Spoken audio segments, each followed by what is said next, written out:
We can't say the future without AI. I mean, there's no way around it. 50% of workers now believe AI is going to improve their experience. When I come into the meeting room, I need a way to incorporate my AI with what's going on in the meeting.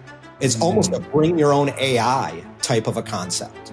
Most of what we do in our day-to-day is going to change significantly. Hear the latest AV trends and predictions in this episode of Crestron's Smarter Spaces podcast on your preferred podcast platform.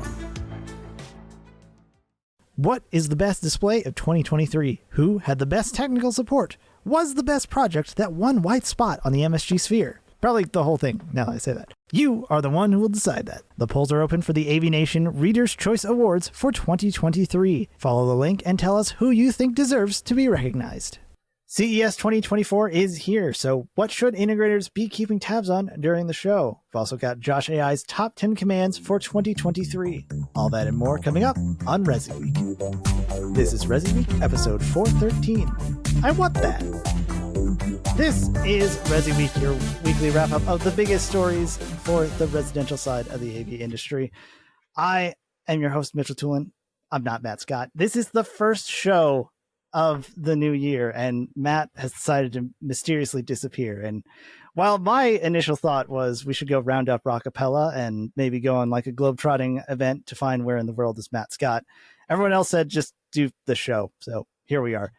Thankfully, I have some very smart people along the ride for me, starting with Joe Whitaker from Origin Acoustics. Thank you for joining us, and Happy New Year. I'm glad to be on, and it's nice to actually have you as a host for a change. I never get you as a host. You're always in the background. I think you were here when I did the host first, when Matt first disappeared, but I'll take it. Also joining us is Patrick Norton from CTI.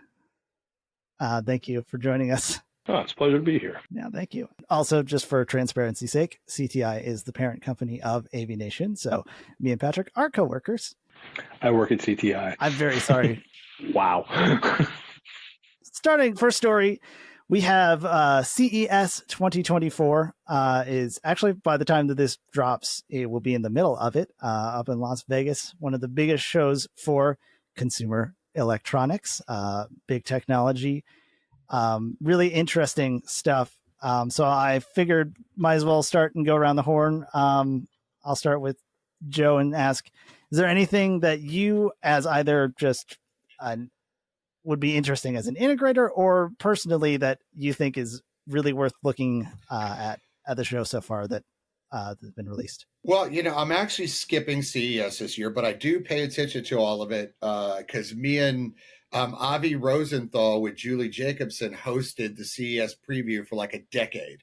So, I still pay attention in that fashion to what's important to the integrators. Now, it will be a weird one because you have a lot of devices that are trying to communicate together now. You'll see stuff out there that it has a gateway from one thing to another. There's a lock out there that uses Matter to talk over Thread, right? Thread, they tried to just wouldn't take off. So now they're using Matter to kind of cross paths, right? It'll be like a universal translator. I don't think that's what they meant it to be, but when you look at it now, that's what it's starting to be, a universal translator. Finally, we have one. I hope it works. So if you're at CES, please go find it. Email me. Tell me if the stuff actually works.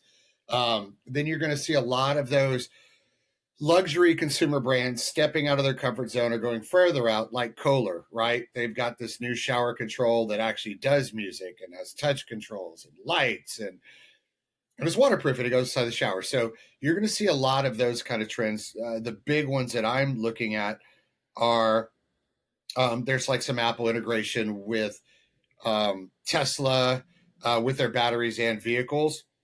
And this goes back to things that people like me have said for a decade is, residential technology is not only about the residents, but it's in all the places we live and everywhere we enjoy our lifestyle, which includes our car. It's like fact that people are in their car more than they are actually in their house. It's just is what it is. So we're starting to see a much more of companies trying to reach out and turn it into lifestyle electronics, not just residential electronics. And there's going to be a lot of brands showing that this year. Then, of course, display technologies, you'll see some of the lower priced ones actually offering more now. TCL's got a big old 110-inch. Finally, there's an affordable 110-inch out there. I don't want to call it too affordable, but it's more affordable than anybody else's. And then you'll see those streaming service device brands starting to branch out, like Roku TV. Roku actually has their own 75-inch 4K QLED now. So you're going to see like this weird shift into consumer brands starting to embrace some of the upper echelon. And as an integrator, you're going to want to look at, can these things integrate into the systems that I'm currently deploying, like Control4Alarm, Crestron, et cetera, which we know a lot of these can. So those are the highlights from the integrator's perspective. Look at those displays, look at automotive and how that's coming into control systems, even if it's just Apple. That just means everybody else is right around the corner. So keep an eye on all those things that actually are important to integrators and walk right past all the cell phone cases. Very nice. Same question to you, Patrick. What is there anything that looks interesting to you?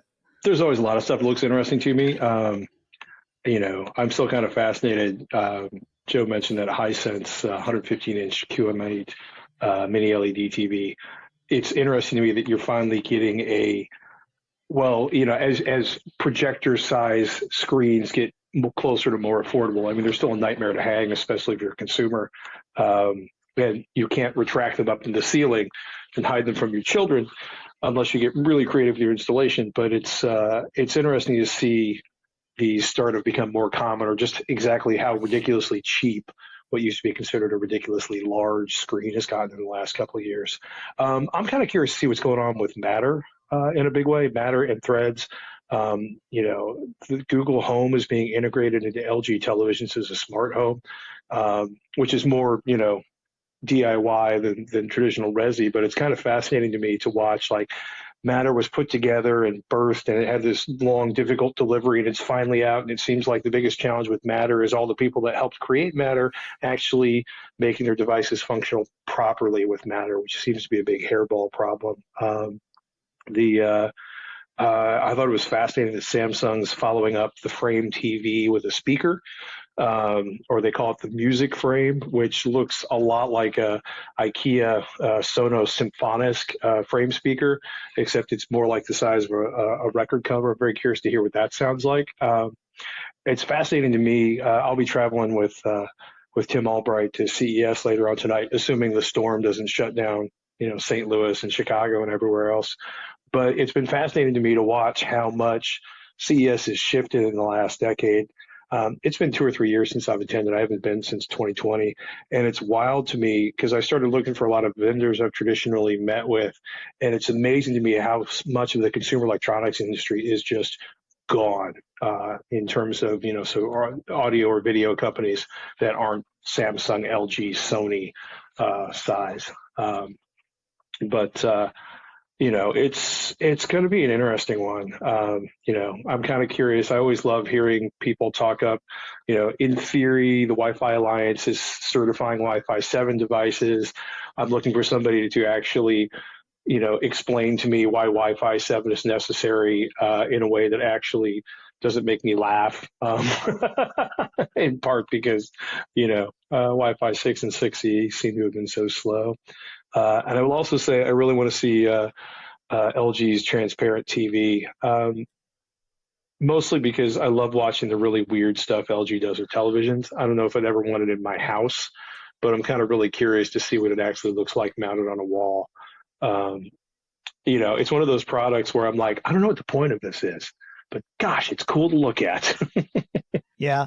Although I feel like it's a wasted opportunity to display it on a wall. Like, it is a transparent LED. It should be, it probably would look terrible. Maybe that's the point if it were in the middle of a room. But the whole transparency thing to me is that I can get behind it. I don't want to say, wow, this is a really nice picture, and also my paint looks nice. You never know. They've got standalone against the wall and wall mount options. So yeah, we'll see. I'm kind of curious. Like, I always love going through like the LG and the Samsung booth. I remember many, many years ago now, Samsung was debuting a new TV, and they basically made a gigantic Fabergé egg of televisions. So it's always kind of curious to see what they do and how they do it, and whether or not it actually tells you something about the product, or if it's just some crazy display of look what we did at CES. Yeah. So also Kubota apparently is now there along with John Deere. So I'm curious to see what the Kubota John Deere technology fight looks like when I get there. I've heard this. This is an interest. That's a rabbit hole that deserves its own like 2-hour YouTube documentary. But yeah, I agree with that. I'm curious on my part. I'm kind of curious on NVIDIA. They have some generative AI stock photo stuff. We use stock photos a lot. You might see them on the thumbnails. I do try to make them myself, and it just kind of leans into AI as a tool, but I find it interesting because it does feel like sometimes you're tooling into something like a Shutterstock to say, I want this thing, but I really want this. And it feels a lot easier to use and at least mess with. So I am interested in that. This is Erin Marmoran of EdTech. The world of higher ed AV is growing rapidly. That's why each month we hear from the best and brightest from colleges and universities all over the U.S. Check out EdTech on AVNation.tv or wherever you get your favorite podcasts. Joe, for integrators, how much should they be paying attention to the show? Is it just the tech that we should know, or is it also that they should know it so that the customers, when they say, hey, I want a transparent LED screen, that they know what they're talking about? It is a lot about that education. It's a lot about that education of what those products are coming, because they'll be able to answer those questions. And for pros, it's like, oh yeah, you saw that in Best Buy. Well, here is the next step up, or here's what you should be using and why, instead of just buying it off of Amazon. The other thing is kind of what Patrick alluded to, is if you go and pay attention to the devices that are supporting Thread, look at Matter, all of these others, that means that very soon there will be an open API, and those will work with Crestron and Control4 and Elan and Biamp and QSys and everybody else, because now there's an API and they're communicating, right? They lock it down at first, and then the API goes out there, and now it'll talk to other devices. It's like CES is a crystal ball. Half of it is garbage, and you will never see. The other half is a roadmap for 5 years down the road, even on the automotive side, right? We will see this someday. It will be mine. When I forgot, it was like the year that Sony launched their big 95-inch on tripod with, ferrotic liquid speakers. And, we saw that at CES, and we're like, oh my God, it's amazing. 3 years later, you could buy it. So that's what integrators need to look for. And the other thing is they really need to pay attention to the luxury residential brands, whether it be washers or dryers, refrigerators, door locks, shower heads. Like, if it's a luxury brand and has a bit of technology into it, they have to pay attention to it, because our industry keeps growing to embrace stuff that we have no business messing with. But guess what? You're going to have to mess with it. So it's a great place to kind of get a sight of that ahead of time. It's been interesting watching how the luxury brands, I remember the first time I saw it essentially was a luxury toilet display at CES. And then slowly over time, a lot of traditional brands started adding in technology. I won't do, like, for example, wireless door locks on my house, because I've worked closely with a bunch of security professionals, all of whom, I'm sure a couple of them use them, but it's been interesting to watch how people are trying so hard. It seems like people see it on CES, and then they call their integrator, and then they want it installed in their house. And it seems like, Joe, that you want to make sure people pay attention, so they're not going, oh, LG does that. Huh. Yeah, I didn't know that. Patrick, you've had your share of CESs, and Joe has as well. I've only seen them on the outside looking in, and my usual understanding of it is that I go, this is really nice technology. The nice way to put it would be it's very future minded, but the pessimist in me says, 90% of it, it's total crap. I'm never going to see it again. it may be the coolest thing you've ever heard of, and everyone goes, "Oh my God, you got to look at this thing," and that's the last you ever hear of it. Has that changed at all? There's a lot less of that than there used to be. I feel like there were a few years there, especially kind of in the, somewhere between like 2005 and 2010, 2005, somewhere in there, where there's a lot of stuff where it got like best of show, but never hit the market, or flamed out when they tried to scale for production. CEA has changed CES so much in the last decade, because it was always like, first it was consumer electronics, then it was consumer electronics, and, a lot of, PC manufacturers and gaming became really, really huge. And then it continued to shift. It is, as certain companies pulled out, Apple and Microsoft, like Apple pulled out. I feel like Microsoft, pulled out or scaled down radically. And as kind of their goals have changed, they started bringing in all of these companies that you would never really, think of traditionally as tech. For example, John Deere. Now, agriculture, in general, and John Deere are incredibly technical. It's amazing. Like, people don't realize exactly how sophisticated the technology used, in contemporary agriculture is, because they think like, oh, he's got a farmer in a field and seeds, and but there's some pretty spectacular stuff going on with, centimeter accurate GPS and how they track things and everything that's going on there.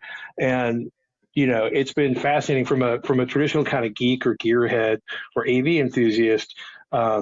It's changed a lot, or it's diminished a lot, right? Most of the audio brands are gone. Most of the non-mainstream television manufacturers are gone. But there's still a ton of stuff out there to look at.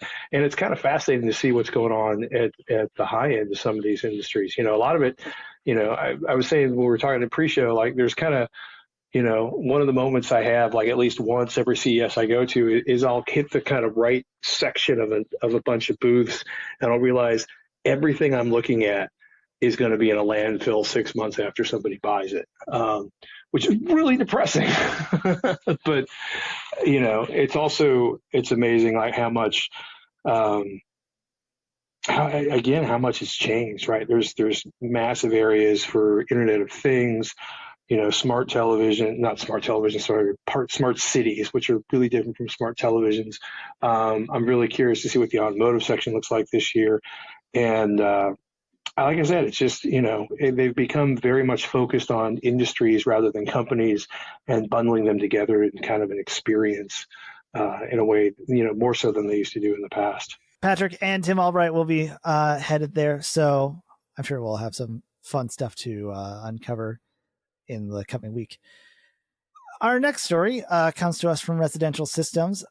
Josh AI released their top 10 voice commands of 2023. I won't go through the whole list. There's a 40-second video from Resi Systems that will show everything it does. It's very nice and clean. I'll shorten it down to the top 3 were the same as last year. Good night, turn on TV, turn on off lights. The only difference between this year and the last is that last year there was what's the weather and what time is it, where now it was goodbye and I'm home. Those were the 2 that changed. So personally, that sounds like an interesting, like, last year was people kind of figuring out the thing, and now the routines are starting to sink in and they're using it more for their home. Joe, I'll start with you. What can integrators glean from these kind of metrics? Like, are you going to would they design a system around kind of the information that we're given here? So the interesting thing about the article is the questions are the queries to voice. They're all the same ones that we're already used to. Like, as an integrator, you've used those same commands for keypad buttons, remote presses, touchscreens. They're the same exact thing we've always known. I did get a good laugh at the article, though, because it's titled the top 10, right? Top 10 voice commands. And it takes you through from 10 to 1, like all articles do. But number 1 is actually just a closing of the article. So I guess there is no number 1 command for you to be able to say is the number 1 command, because that's the closing of the article.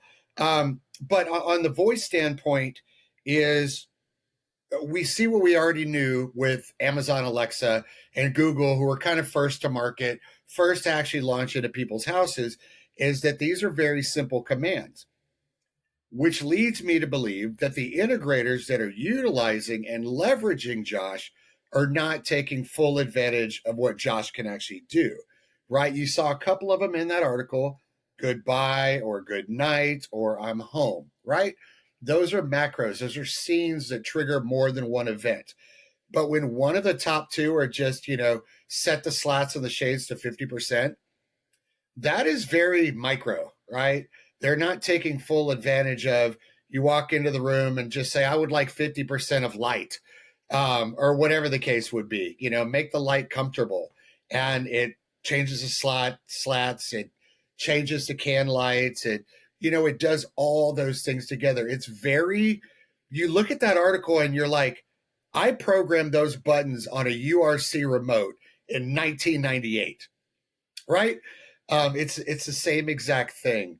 It's nice that they do have a remote now, by the way, just saying, that they can actually do tactile stuff, but it's still very basic. And I don't think that integrators are really grasping yet, that they could do so much more when these are the top commands that are pulled, from all the systems that are out there. So Josh could do a lot more. Integrators could do a lot more. I think they should do a lot more. This article leads me to believe that they're just not yet. So Patrick, kind of on that same point, I would argue this is $1 million question, because if you could answer it, it would be, you should just do voice control stuff. But with voice control, he's right. The stuff that we see are very basic commands. When I saw this article, what I thought was kind of akin to like a survivorship bias kind of thing, where we're seeing all the successful commands. We're not kind of seeing the stuff that they tried to ask for. Hey, can I do this thing? And it said, oh, I don't know. I'm going to search this. Here's all these facts about the stuff. How can we design a voice system that kind of caters to that? What are we missing for in voice assistants? So in some ways, I'm probably the worst person to ask this, because my wife has a standard no voice activated devices in the house policy. Every so often I'll sneak one in, and invariably the kids will start using it in front of her. It's not a bad policy to have. It's a thing. It is what it is. But it's funny because I hear what Joe's saying, these are very granular. I can also see this situation where the client is like, I just wanted to do this, why can't I just do this? And then they turn around and they set it up so it'll do just that, right? Because it's funny, because Josh AI in theory, it's supposed to create, I laugh about there being the top 10, because when I read about it, I've never had a chance to experience it, but I read about it, and it's supposed to be using it's using AI to do natural language. This is great. So I can, my cousin in Southie can talk at it. My cousins in, Florida with their peculiar accents can talk at it. And in their, I like the idea that it's supposed to be able to understand what you're saying and translate it, because, I go back to, points where you had to use very specific language in very specific ways without any stress in your voice for voice automated things to work. So I love the idea that it's kind of a kinder, gentler, looser voice command system. But I think in a lot of cases, people just want really granular controls in some cases. I don't know. It would be fun to talk to some of the developers that are working in this and see what they run into. Do they survey the developers? What are the situations they run into? I don't know. I am curious. Well, we do have Alex Capsulatro on as a semi-regular guest, so I'll have to schedule a time, make an intersection there between you and him, because I think that would be an interesting conversation. If we record it or not, that's an entirely different story. But yeah. Well, thank you guys. This is a fun way to start the new year. Exciting things are happening, especially with CES. So let me start with you, Patrick. Thank you for joining us. How can you find you, or maybe CTI or whatever you're doing? Head on over to CTI.com and read the blogs we're putting up there. Probably the best place to head. Thank you so much. Joe, thank you for joining us. How can we find you, either at Origin Acoustics or any sort of trade shows like ISE? So you can find me on all the socials at Joe Whitaker, at Real Joe Whitaker. You can always find us at originacoustics.com. You can also find us doing some big stuff at ISE this year. We will be hosting an event party with a meet and greet and some other stuff at the exact same location as we did last year in Barcelona. This time we're going to actually provide the music and such there. So you'll be able to see our Origin Pro speakers and amplifiers in action at the show, which will be extremely something different we're doing. And I hope to see you guys there at ISE in Barcelona. Sweet. Looking forward to that. As for me, Mitch Toolin, don't follow me. I don't do anything exciting on this place. I have a single book. And by that, I mean literally a single book. That's the only print that exists. So instead, maybe focus on the AV part. Go to avnation.tv. Check out shows like ResiWeek, like AV Week, State of Control with Steve Greenblatt, all kinds of stuff. While you're there, check out our underwriters. Those are the guys that are responsible for keeping the lights on, as it were. And we're thankful for them. Also check out our ISE 2024 preview stuff. We've been doing one every weekday of people who are coming to the show and what they've got, and it's been very exciting. It's also been very stressful for me because I have to edit all this, but that's beside the point. If you want to see those, that would make me happy because then my work would be appreciated. That will be everything for this. Thank you for watching. This is all we had time for. ResiWeek, the network for the AV industry. What are you listening to? This is AV. This is AVNation. This is AVNation.